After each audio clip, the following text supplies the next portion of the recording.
এমন একদিন আসবে যেদিন এই সুন্দর পৃথিবীটা পুরোপুরি ধ্বংস হয়ে যাবে। মানুষ, পশু-পাখি, গাছপালা এবং আল্লাহর যত সৃষ্টি আছে তার কোনো কিছুই এর থেকে রক্ষা পাবে না। কিয়ামত সত্য। কিয়ামতের সর্বপ্রথম আলামত হচ্ছে রাসূল সাল্লাল্লাহু আলাইহি ওয়াসাল্লামের আগমন ও মৃত্যু। কেননা তিনি হলেন সর্বশেষ নবী। তারপর আর কোনো নবী রাসূলের আগমন হবে না। আর এর থেকেই বোঝা যায় কিয়ামত আমাদের কত নিকটে। তারপর চন্দ্র দ্বিখণ্ডিত হওয়াকে আল্লাহ তাআলা কিয়ামত নিকটবর্তী হওয়ার অন্যতম আলামত হিসেবে নির্ধারণ করেছেন। আনাস রাদিয়াল্লাহু আনহু বলেন, মক্কাবাসীরা যখন নবী সাল্লাল্লাহু আলাইহি ওয়াসাল্লামের কাছে প্রমাণ দেখতে চাইল, তখন তিনি চন্দ্রকে দ্বিখণ্ডন করে দেখালেন।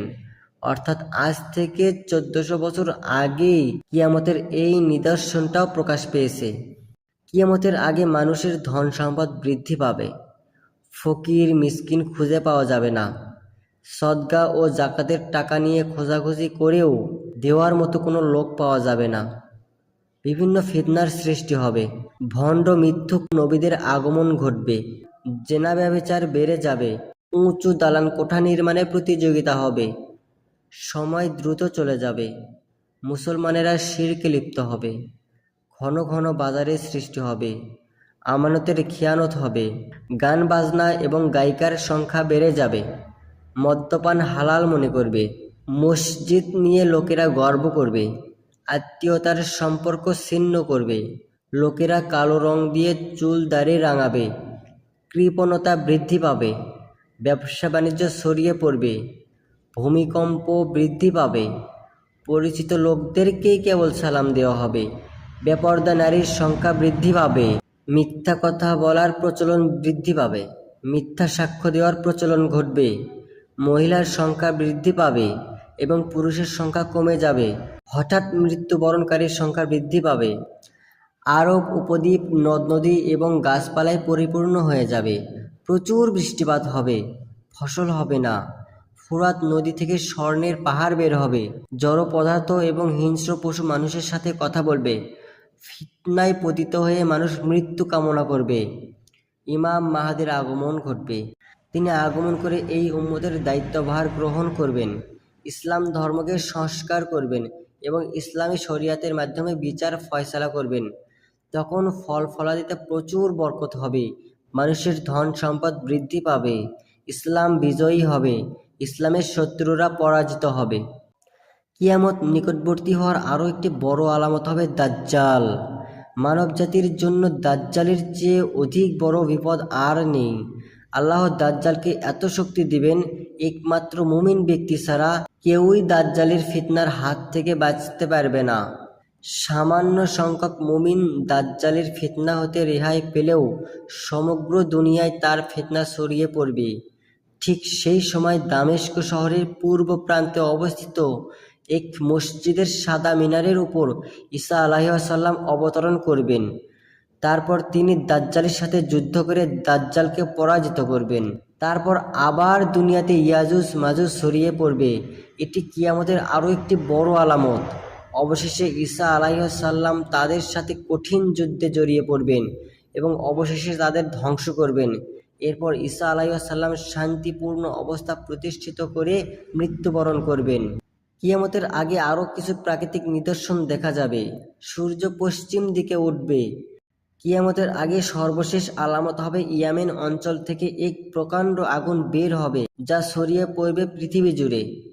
তারপর শুরু হবে কিয়ামত। হঠাৎ করেই ইসরাফিল আলাইহিসসালামের শিঙ্গার শব্দে আরম্ভ হয়ে যাবে কিয়ামত। শব্দের সাথে সাথে আসমান ও জমিনের সৃষ্টি মৃত্যুবরণ করবে। গোটা আকাশমণ্ডলী বিস্ফোরিত হবে।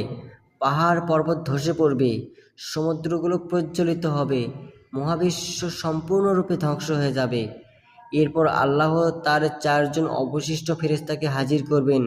জিবরাইল আলাইহিসসালাম, মিকাইল আলাইহিসসালাম, ইসরাফিল আলাইহিসসালাম ও আজরাইল আলাইহিসসালাম। এরপর আল্লাহ মালাকুল মউত বা আজরাইল আলাইহিসসালামকে বলবেন, একে একে মিকাইল আলাইহিসসালাম, ইসরাফিল আলাইহিসসালাম এবং জিব্রাইল আলাইহিসসালামের রূহ নিয়ে নিতে। পরিশেষে আল্লাহ মালাকুল মউতকে হুকুম করবেন মৃত্যুবরণ করার জন্য এবং স্বয়ং মালাকুল মউত মৃত্যুবরণ করবেন। এ ভুবনের প্রতিটি জিনিসই ধ্বংস হয়ে যাবে, কেবল মহিয়ান ও দয়াবান রবের সত্তাই অবশিষ্ট থাকবে। এরপর আল্লাহ নিজে নিজেকে প্রশ্ন করবেন, আজকে সব কর্তৃত্ব কার জন্য? তাকে উত্তর দেওয়ার জন্য কেউ থাকবে না। তখন তিনি নিজেই নিজেকে উত্তর দেবেন, আল্লাহর জন্য, যিনি এক মহাপরাক্রান্ত।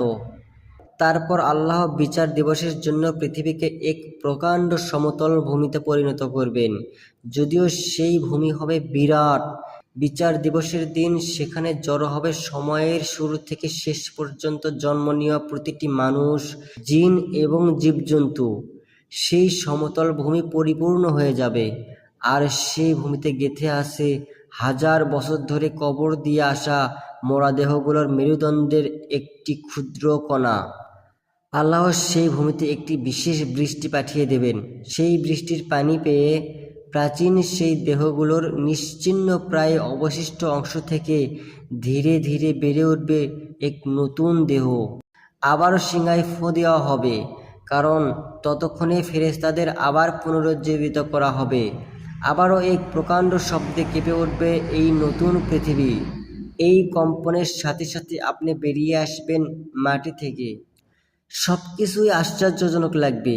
আপনার আশেপাশে অগণিত মানুষ, জিন, পশু পাখি, ফেরেশতা ছোটাছুটি করতে থাকবে। আপনিও বাকিদের সাথে ছুটতে শুরু করবেন।